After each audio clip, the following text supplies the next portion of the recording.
Yo, Kirara, kumusta? Gusto ko lang po sanang i-promote itong bagong channel natin, ang Katha. Bale, dito po natin ililipat at i-upload yung mga fictional stories natin. Para lahat po ng stories na nasa main channel natin, which is Nginig Stories, ay puro true stories lang po. Sana po makapag-subscribe po kayo. Katha, ito po yung magiging fictional stories channel ng Nginig Stories. Muli po, Katha, sana po makapag-subscribe kayo. Yun lang naman, maraming salamat po.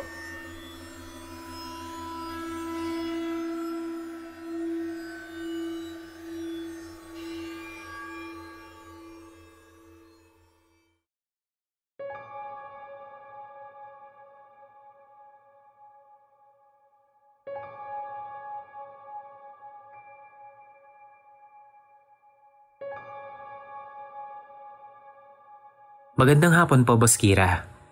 Gusto ko lang pong ibahagi sa inyo ang mga naranasan ko doon sa bahay namin sa Batangas. Itago nyo na lang po ako sa pangalang Claire. E-describe ko lang po muna yung bahay namin para lalo nyong maintindihan ang kwento. Yung bahay po kasi namin sa Batangas ay may kalakihan. Paikot ito, kaya kahit saan ka pumunta ay makakarating ka sa Salas. Nasa may palayaan yung bahay namin at yung mga bahay doon ay magkakalayo sa isa't isa. Meron kaming isang kapitbahay noon na medyo katabi lang ng bahay namin. Meron din kaming garahe na ginawa naming salas. Katulad ng normal na salas, may TV, upuan at electric fan. Nandoon din yung kotse ng lolo ko sa garahe. Nakatira kasi talaga doon ang lolo at lola at ang isang kasambahay namin na pangalanan na lang nating Manang Kate. May rocking chair kami doon sa tabi ng hagdan. Sa gilid kasi noon ay may hagdan na malaki na papunta sa second floor. Pag umakyat ka doon ay nandoon ang kwarto ng tita ko. Tapos yung storage room ng mga laruan ng tita ko noong mga kabataan pa nila. Pati na yung mga lumang laruan namin.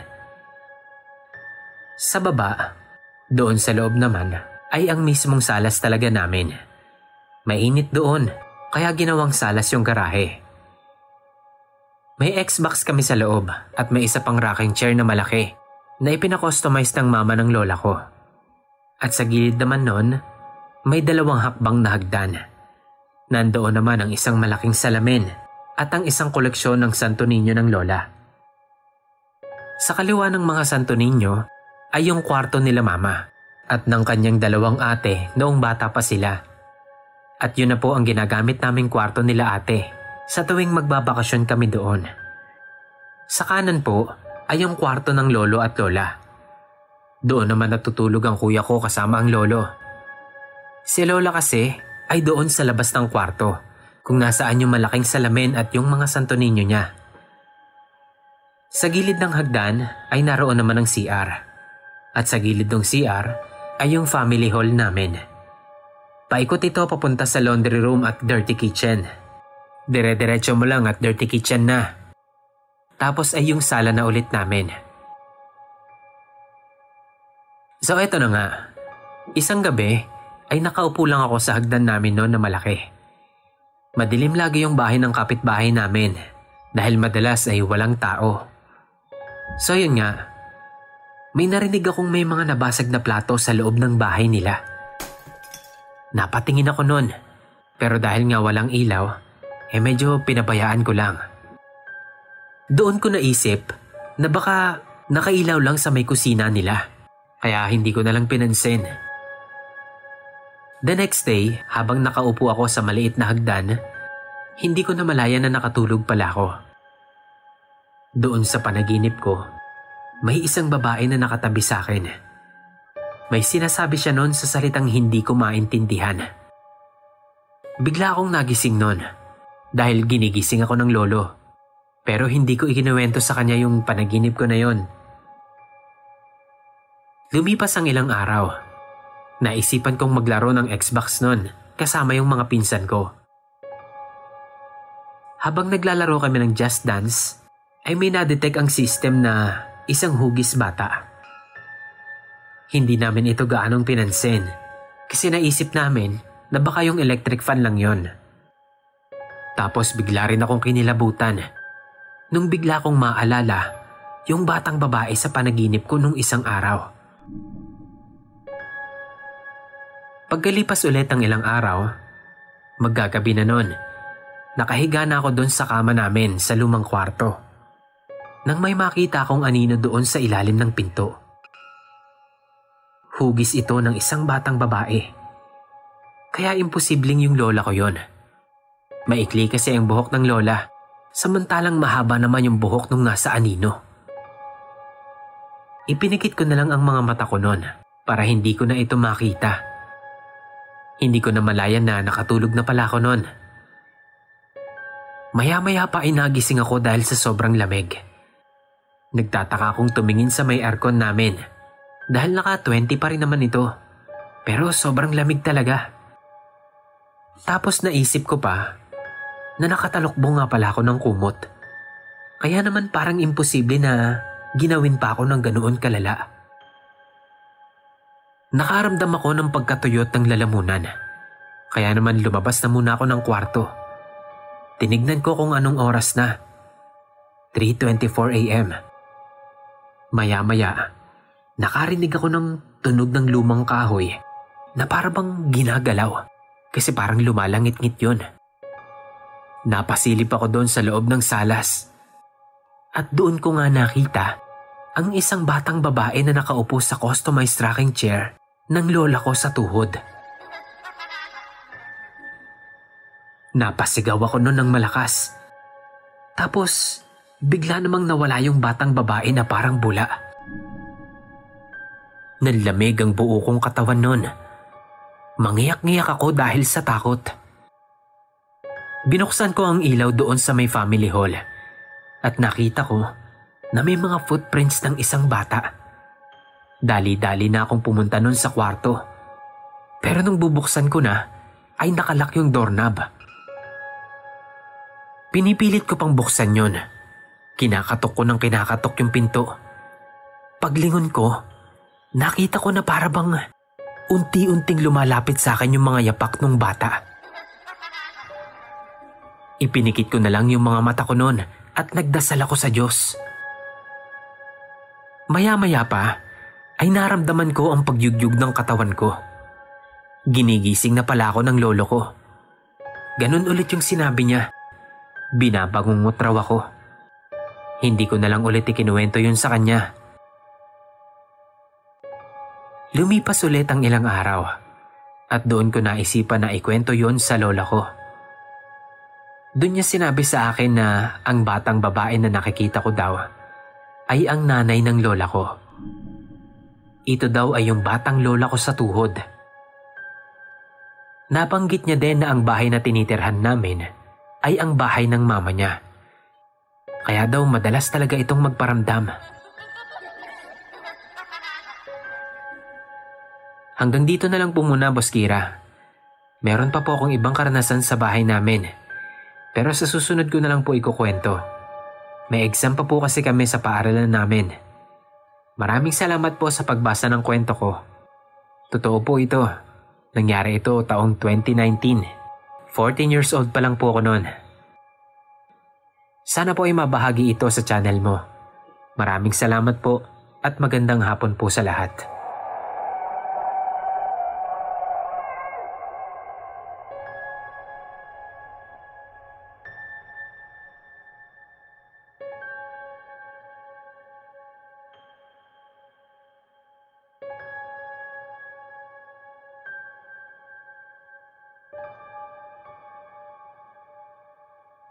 Magandang umaga, hapon o gabi po sa inyo. Pati na po sa inyong mga tagapakinig. Tawagin niyo na lang po ako sa pangalang Yoya. Ang istoryang ibabahagi ko po sa inyo ay karanasan ng tatay ko noong ako'y maliit pa lamang. Siguro sa title pa lang meron na kayong ideya kung anong ibabahagi ko sa inyo ngayon. Buwan po ng Abril. Kalagitnaan ng pasukan noon, taong 2017. High school pa lang po noon si Kuya At ako naman ay elementary student. Linggo po noon nang nangyari ito kay tatay. Umalis po noon si nanay at si kuya para bumili ng kagamitan niya na kailangan niya para sa kanyang school project. At dahil gustong makatipid ni nanay, ay sa palengke sila pumunta ni kuya. Hapon na po nung umalis sila noon, kaya inaasahan na po ni tatay na gabi na silang makakauwi noon. Describe ko lang po muna yung bahay namin. Bagong tayo lang po yung bahay. Meron itong 2 palapag na sakto lamang sa aming pamilya na may 4 na miyembro. Kasama na roon ang mga pusa at aso namin. Sa tabi po nito ay ang lumang bahay ni Lola Nanay. Lumang-luma na puno ng bahay ni Lola. Bungalow lamang po ito at medyo may kaliitan. Ang ibang parte nun ay medyo sira-sira na din. Magkatabi lang po yung 2 bahay na yon. As in magkadikit po. Para bang isang buong bahay lang siya na hinati. At ang tanging nagkukonekta po sa 2 bahay na yon ay yung isang pinto na may lock sa magkabilang side. Kapag sumilip ka sa pinto na yon mula sa bahay namin, ay makikita mo agad yung sala, kusina at yung banyo ni Lola. So bali may papasukan ka pa talaga para makita mo yung kusina. In short, para siyang may entryway. So yun nga. Nung bata pa ako, hindi ako gaanong makampante sa tuwing nasa loob ako ng bahay ni Lola. Si Lola Nanay po ay mahilig sa manika at sa mga babasaging figurin na merong nakapintang mukha ng payaso. Mahilig din po sa pagde-decorate si Lola ng mga vase at pati na ng mga paintings. Nakakatuwang pagmasdan yung mga yon. Kaya naman kapag pumupunta ako sa bahay ni Lola, madalas ay pinupuntahan ko yon para pagmasdan. So ito na nga yung karanasan ni tatay. Nagpapahinga lang daw po si tatay noon sa sala, sa bahay ni Lola Nanay. Nakapatay po ang lahat ng ilaw at nakasara ang mga bintana. Ang tanging nagsisilbing liwanag niya lang noon ay yung pinapanooran niyang TV. Habang nandun po si tatay, ay nandoon naman po ako sa bahay namin sa 2nd floor. Naglalaro po ako noon ng manika ko.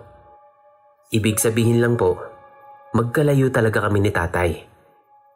Nandoon siya kila Lola, samantalang ako naman ay nasa bahay namin sa 2nd floor. Lumipas po ang mga oras. Medyo na-bored na po si tatay sa panonood ng TV. Kaya naman nag-cellphone na muna siya. Pero nakabukas pa rin po yung TV. Habang nagsa-cellphone daw po siya, ay may napansin siya sa may gilid niya. Dahil nga madilim yung paligid, ay hindi niya ito gaanong maaninag. Basta alam niya lang na merong kung sino sa gilid niya. So tinignan po ito ni tatay. Nakita niya po ang anino ng isang batang babae. Tumakbo raw yun mula sa kusina nila Lola, papasok doon sa pintong naghahati sa bahay. Naglalabas-masok daw po ito doon.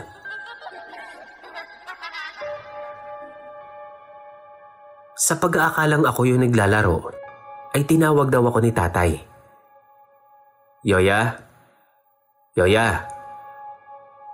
Pero hindi daw po ito sumasagot at patuloy lang ito sa paglalabas-masok niya sa kusina.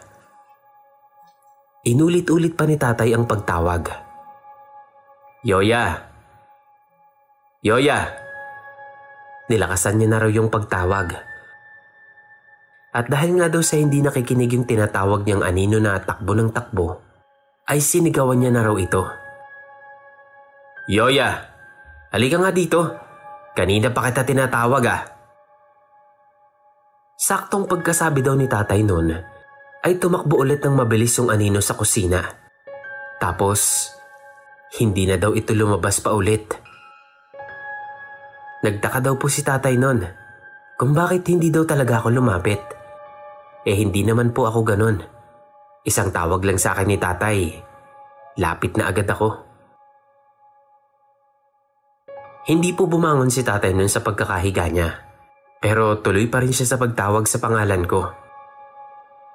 Nung mga oras na yon, ay naririnig ko pong mula sa second floor ang pagtawag ni tatay sa pangalan ko. Kaya naman iniwan ko na muna yung laruan ko sa taas. Lumabas ng kwarto at bumaba ng hagdan para puntahan si tatay. Sakto naman pong pagsilip ko sa pintong kumukonekta sa dalawang bahay na yon, ay napansin ko agad si tatay.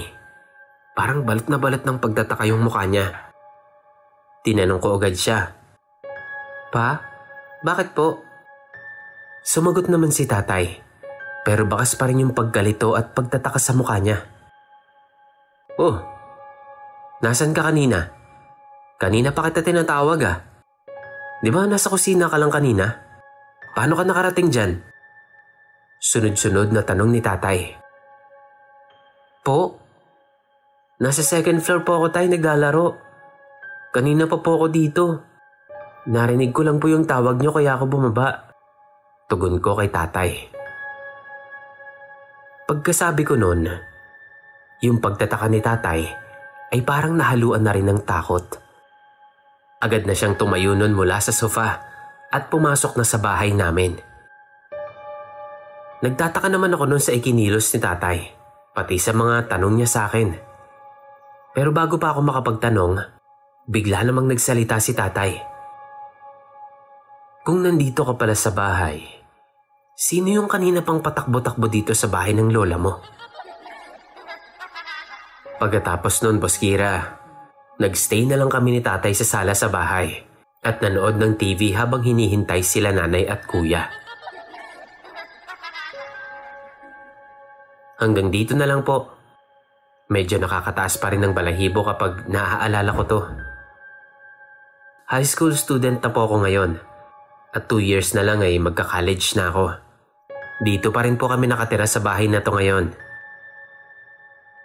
Sana po ay na-enjoy nyo ang kwentong ibinahagi ko sa inyo. Kayo na din po sanang bahalang mag-ayos nito, Sir Kira. Matagal nyo na po akong taga-subaybay sa inyong channel at Spotify. Salamat po kung mapipili itong kwento ko. Stay safe and God bless po.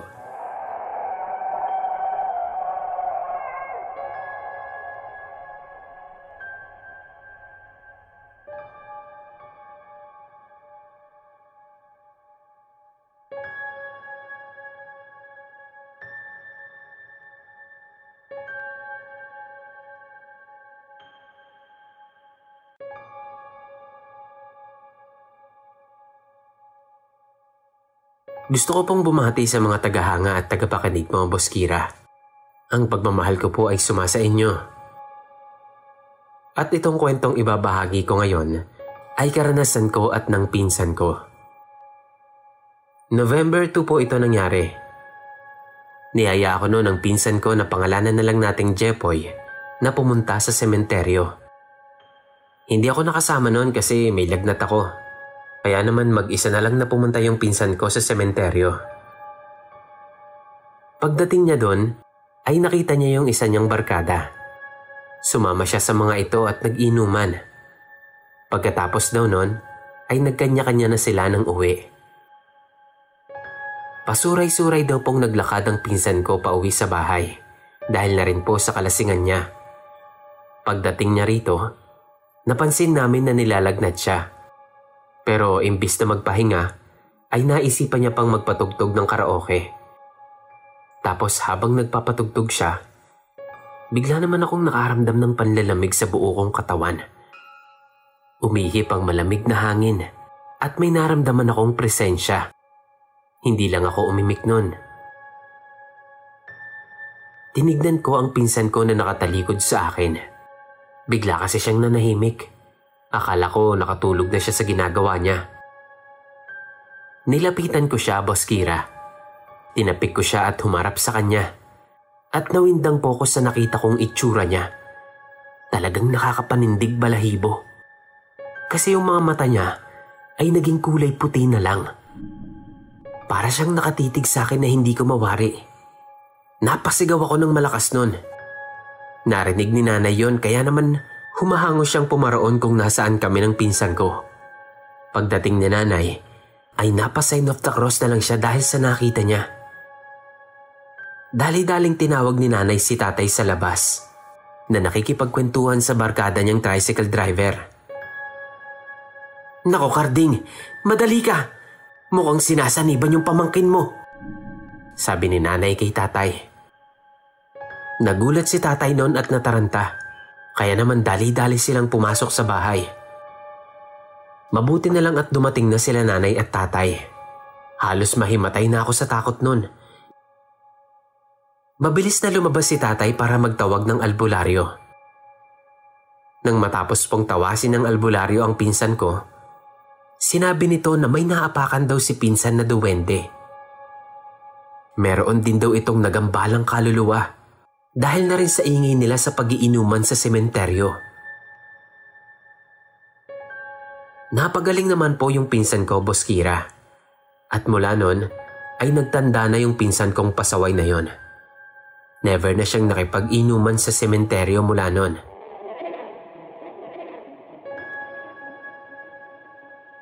Itong sunod na kwento ko po ay karanasan ko noong bata pa ako.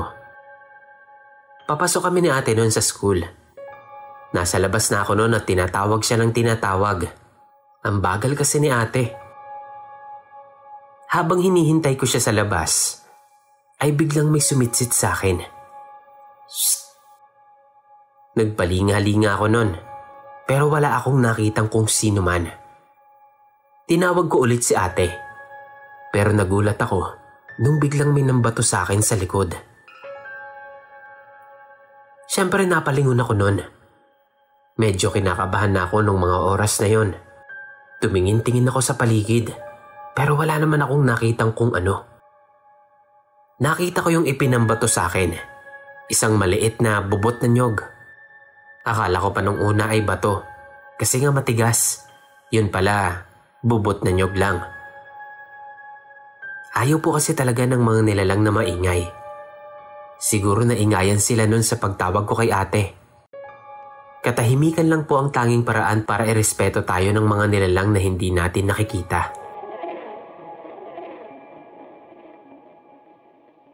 Ito pang isa, Boss Kira. Karanasan ko naman po ito sa maldita kong pinsan. Mga bata pa po kami nun.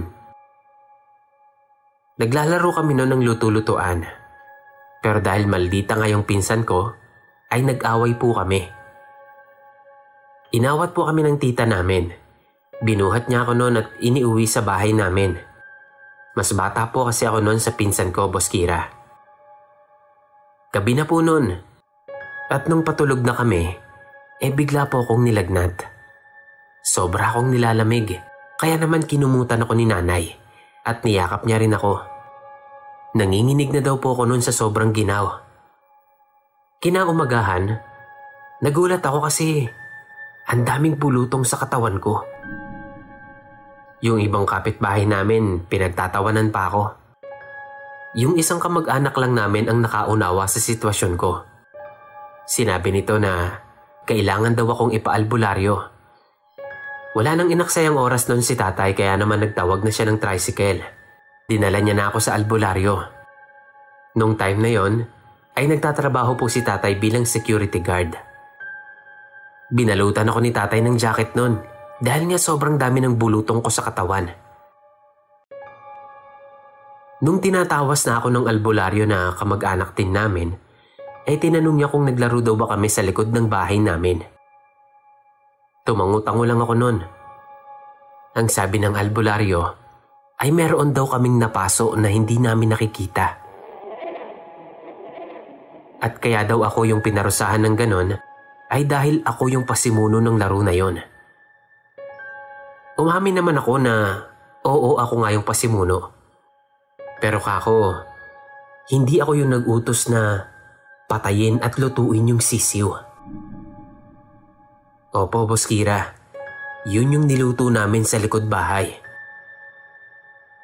Ang sabi ng albularyo ay mag-alay daw kami ng pagkain at humingi ng tawad doon sa nasaktan namin. Mula po noon, sa murang edad, ay naniwala na ako na may mga nilalang talaga na hindi nakikita na kasama nating naninirahan dito sa mundong ito. Hanggang dito na lang, Boss Kira. Ikaw na pong bahala. Sana marami akong napasaya sa araw na to. Salamat.